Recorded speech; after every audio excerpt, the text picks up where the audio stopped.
Hello guys, welcome to RP academy. And आज हम लोग यहाँ पर credit delivery and documentation administration वाला पार्ट करेंगे। यहाँ पर एक कॉम्प्रिहेंसिव ऑपरेशनल फ्रेमवर्क है risk mitigation and corporate lending से रिलेटेड। तो चलिए स्टार्ट करते हैं। अब हमने ऑलरेडी यहाँ पर 4 पार्ट्स जो हैं वो कवर कर लिए थे इस पर्टिकुलर चैप्टर के।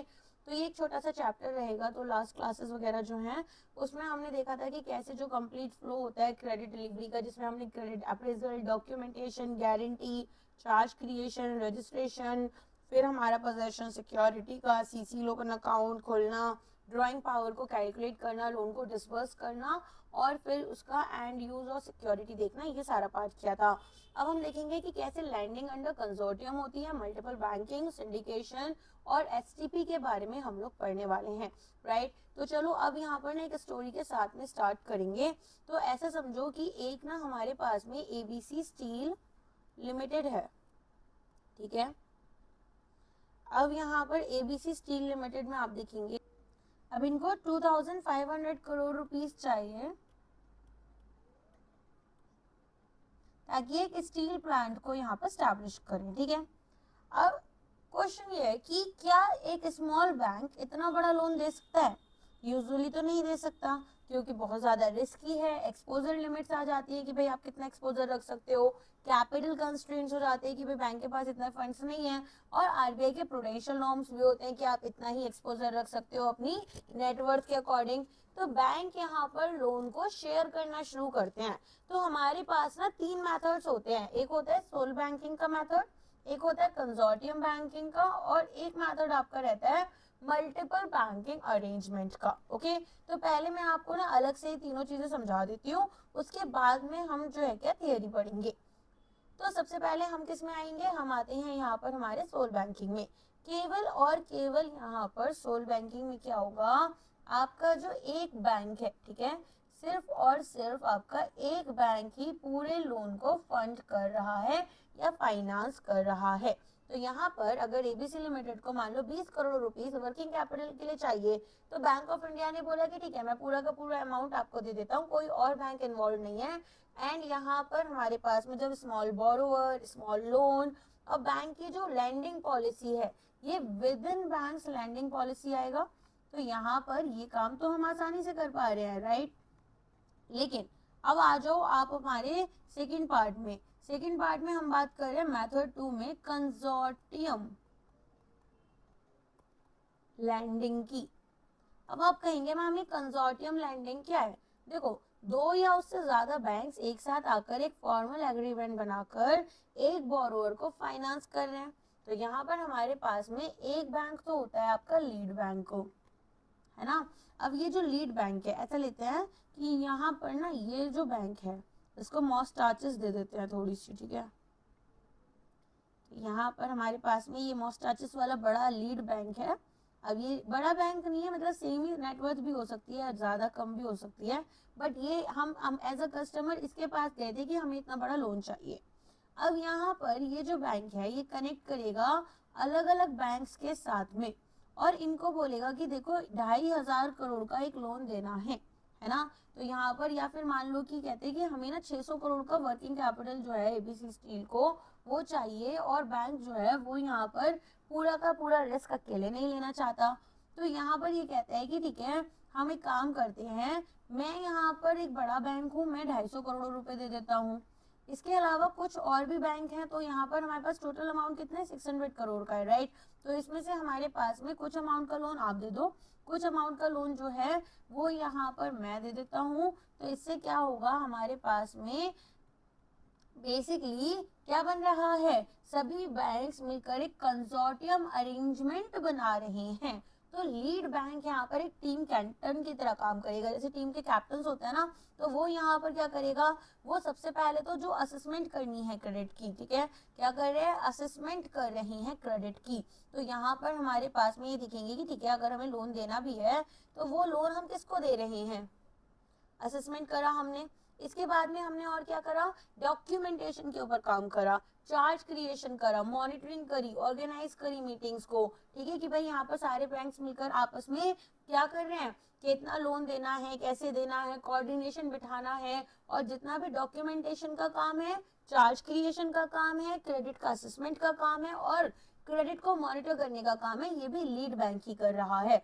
तो 4 बैंक्स अलग अलग ये काम नहीं कर रहे, एक ही बैंक यहाँ पर आपका ये सारी चीजें कर रहा है। इससे क्या होगा, लीड बैंक अपने लिए ऑफ कोर्स यहाँ पर एक चार्ज करेगा फी को एक्स्ट्रा, ठीक है, यहाँ पर एक फी एक्स्ट्रा चार्ज करेगा, लेकिन साथ में यहाँ पर हमारे पास फायदा क्या हो रहा है, हमारे पास में कंसोर्टियम में हर एक bank separately balance sheet, GST return, stock statement, site visit मांगेगा, बोरोवर फ्रस्ट्रेट हो जाएगा, कंसोर्टियम क्या होगा, डुप्लीकेशन को अवॉइड करेगा। तो इसीलिए लीड बैंक यहाँ पर आपके लिए एक तरीके से चीजों को आसान बना रहा है, ईज ऑफ डूइंग बिजनेस वाला जो पार्ट होता है ना, वो हम लेकर आते हैं। अच्छा, एक चीज और होती है आपके पास में, मल्टीपल बैंकिंग अरेंजमेंट्स। अब यहाँ पर हमारे पास क्या होगा, देखो ये है हमारा थर्ड टाइप। थर्ड टाइप में क्या है कि multiple banking arrangement. Multiple banking arrangement में बोरोअर लोन लेता है मल्टीपल बैंक से, लेकिन कोई भी फॉर्मल एग्रीमेंट नहीं है। तो मान लो एबीसी लिमिटेड ने बोला कि 100 करोड़ का लोन तो हमें चाहिए, लेट अस कंसीडर एसबीआई से, और हमें यहाँ पर 150 करोड़ का लोन चाहिए लेट अस से, या 150 भी छोड़ो, 70 करोड़ का लोन चाहिए हमें बैंक ऑफ इंडिया से, 80 करोड़ का लोन जो है वो हमें चाहिए पीएनबी से।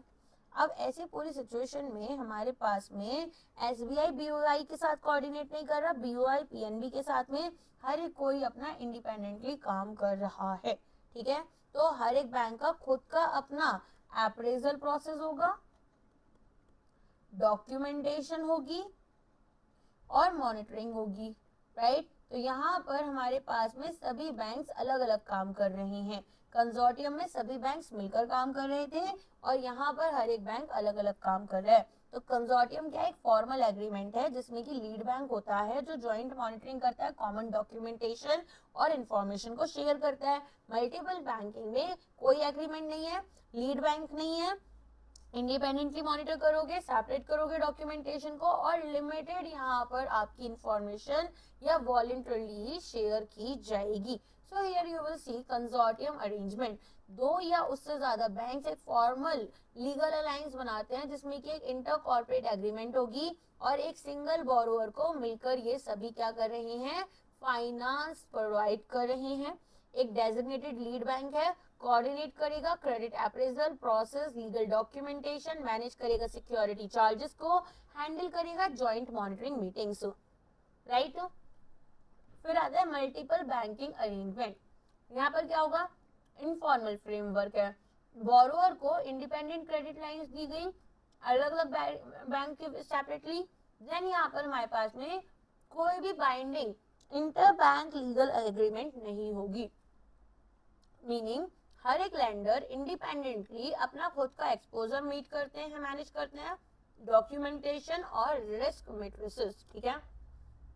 नाउ हमारे पास में यहाँ पर आप देखेंगे क्या हो रहा है, मैंडेटरी इंफॉर्मेशन शेयरिंग होती है। किसके अंडर होती है मैंडेटरी इंफॉर्मेशन शेयरिंग, देखो अब हमारे पास सेंट्रल विजिलेंस कमीशन की तरफ से कुछ कंसर्न्स आए कि भाई मल्टी लैंडर फ्रॉड्स हो सकते हैं, तो आरबीआई ने स्ट्रिक्ट कोऑर्डिनेशन रूल्स बिठाए।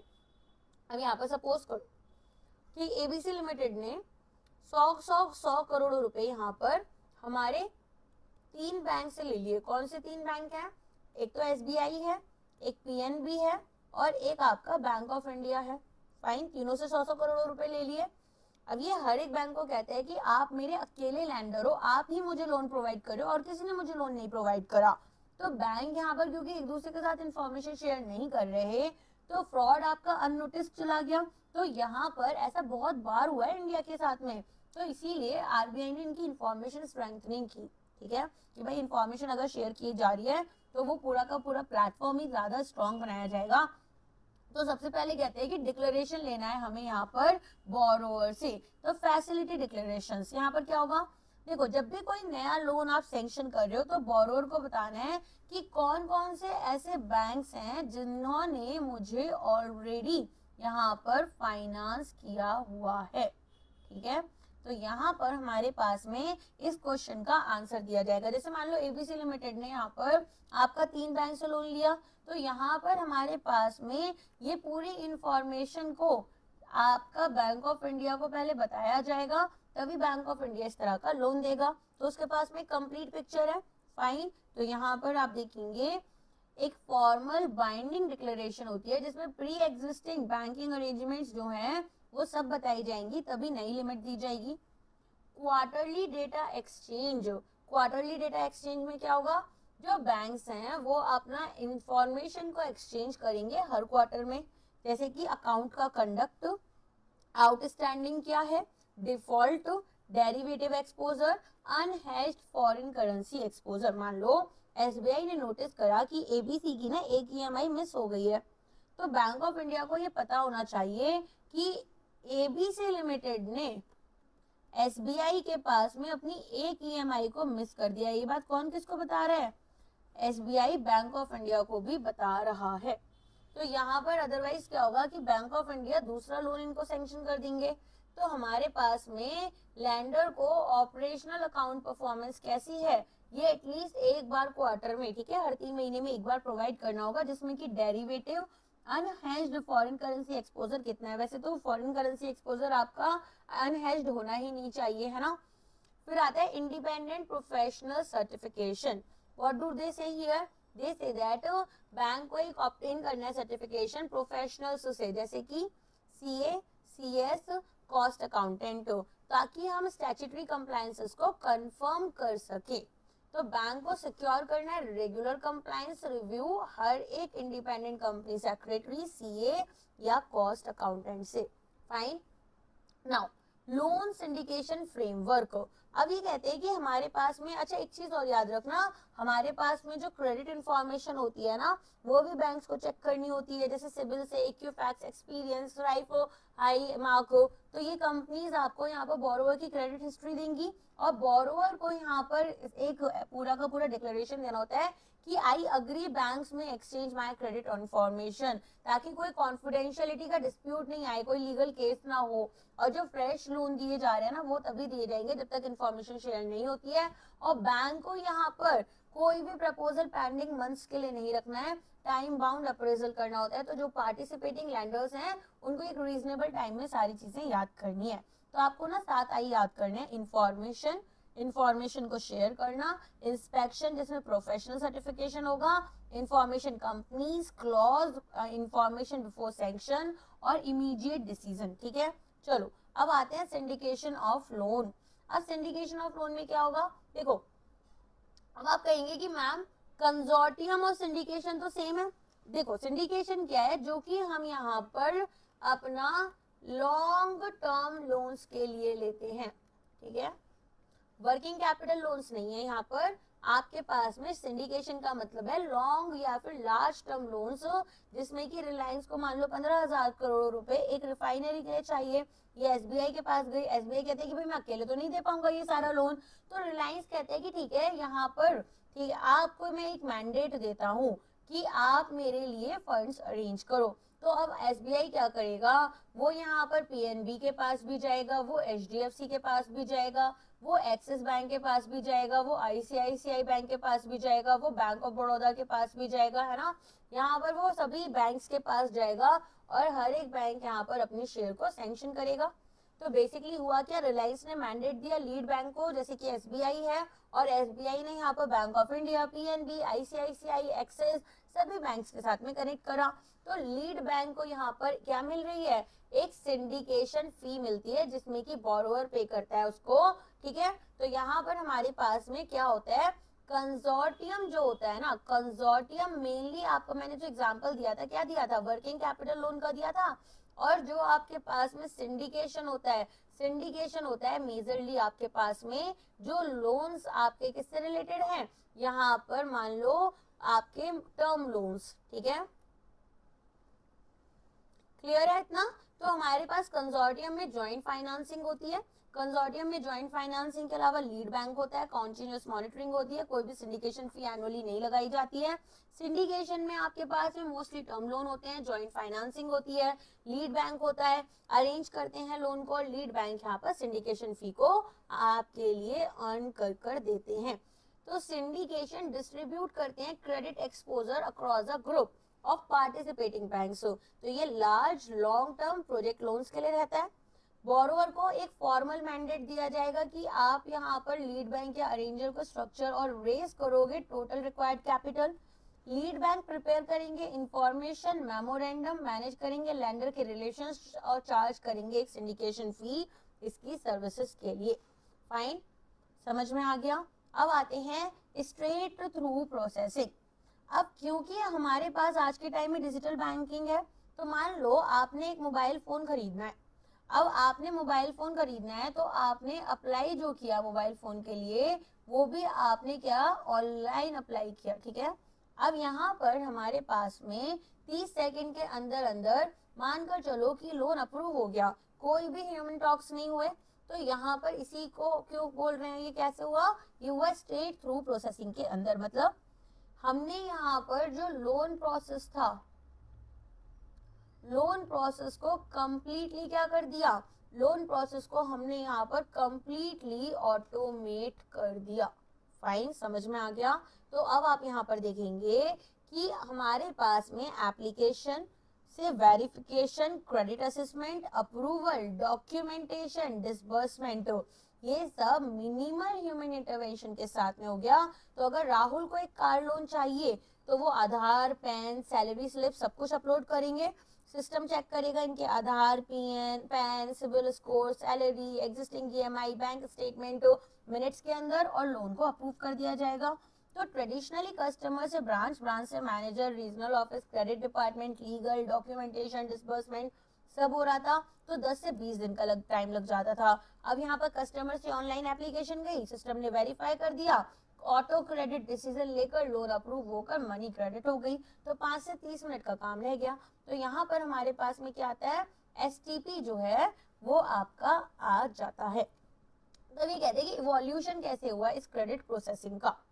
तो देखो हमारे पास में पहले क्या हो रहा था, जितनी भी डॉक्यूमेंट्स थी वो मैनुअली चेक होती थी, तो मैनेजर को रेशियो, एलिजिबिलिटी, ईएमआई, इनकम सब कैलकुलेट करना बहुत लंबा डिले हो जाता था। तो अब हम यहाँ पर क्या लेकर आए, हम लेकर आए स्ट्रेट थ्रू प्रोसेसिंग, जिसमें कि ऑटोमेटेड अंडर राइटिंग इंजन्स जो हैं इनका यहाँ पर एक इम्पॉर्टेंट रोल प्ले हुआ। तो आप देखते हैं कि हमारे पास में देखो एसटीपी कैसे काम करेगा, कि सपोज करो हमारे पास में कस्टमर हैं मिस्टर राहुल, ठीक है। अब राहुल ने यहाँ पर आपका अप्लाई करा, सिस्टम ने ऑटोमेटिकली यहाँ पर सारी चीजें चेक करी।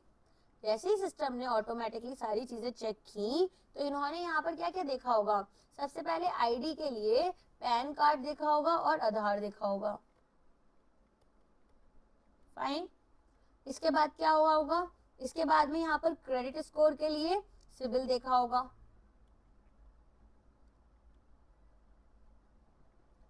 फिर जब आपने इनकम रिटर्न्स भरे, आईटीआर है ना, वो आपकी इनकम के लिए, और अगर आप यहाँ पर बिजनेस करते हो तो जीएसटी रिटर्न्स चेक किए गए होंगे और सैलरी अकाउंट चेक किया होगा। फिर हमारे पास आते हैं एग्जिस्टिंग लोन्स। एग्जिस्टिंग लोन्स में क्या होगा, क्रेडिट ब्यूरोज आते हैं, है ना। तो यहाँ पर हमारे पास में आप देखते हैं फिर बैंक स्टेटमेंट्स होती हैं जिनको ऑटोमेटिकली एनालाइज किया जाता है। फाइन, इसके बाद क्या होगा, इसके बाद में यहाँ पर प्रॉपर्टी है तो डिजिटल रिकॉर्ड चेक किए जाते हैं। एलिजिबिलिटी लोन पॉलिसी के अंदर देखकर सिस्टम डिसाइड करेगा कि अप्रूव करना है या फिर रिजेक्ट करना है इस लोन को, राइट। तो यहाँ पर अब ऐसा मानकर चलो कि हमारे पास में जो मिस्टर राहुल हैं वो महीने का 80,000 रुपए कमाते हैं, ठीक है। अब एग्जिस्टिंग ईएमआई इनकी 20,000 की जा रही है, नई ईएमआई इनकी 15 की होगी। तो हमारे पास में सबसे पहले तो ना एक रेशियो निकाला गया कि भाई यहाँ पर हमारे पास में एग्जिस्टिंग 20 है, नई 15 है, तो 35,000 हो गए, फिर 80,000 से इसको डिवाइड किया गया। फाइन, तो आपके पास में जो रेशियो आएगा वो 43.75 के अराउंड आ गया। अब इसमें क्या होगा कि यहाँ पर ये बोलेंगे कि बैंक की पॉलिसी आपको अप टू 50% अलाउ करती है, तो सिस्टम ने अप्रूव कर दिया ऑटोमेटिकली। तो रेलेवेंस क्या है हमारे पास में यहाँ पर, देखो सिंपली हमारे पास में सारी चीजें ऑटोमेटिकली हो जाती हैं। तो क्रेडिट अंडर राइटिंग इंजन इस लोन प्रोसेस को ऑटोमेट करते हैं, जिसमें कि इनिशियल एप्लीकेशन से लेकर फाइनल डिसबर्सल होता है। मिनिमल मैनुअल इंटरवेंशन चाहिए, तो ह्यूमन बाइस को रिमूव करा, हमारे पास एक्सलरेट करा टर्न अराउंड टाइम को, और सपोर्ट करा रैपिड पोर्टफोलियो स्केलिंग, इंश्योर करा strict compliance internal bank policies के साथ में। तो अभी तो यहाँ पर हमारे पास में पहले हम इसको यूज कर रहे थे होम और ऑटो लोन्स के लिए, अब ये एमएसएमईज के लिए और कॉम्प्लेक्स कमर्शियल लैंडिंग ऑपरेशंस में भी हमें हेल्प करते हैं।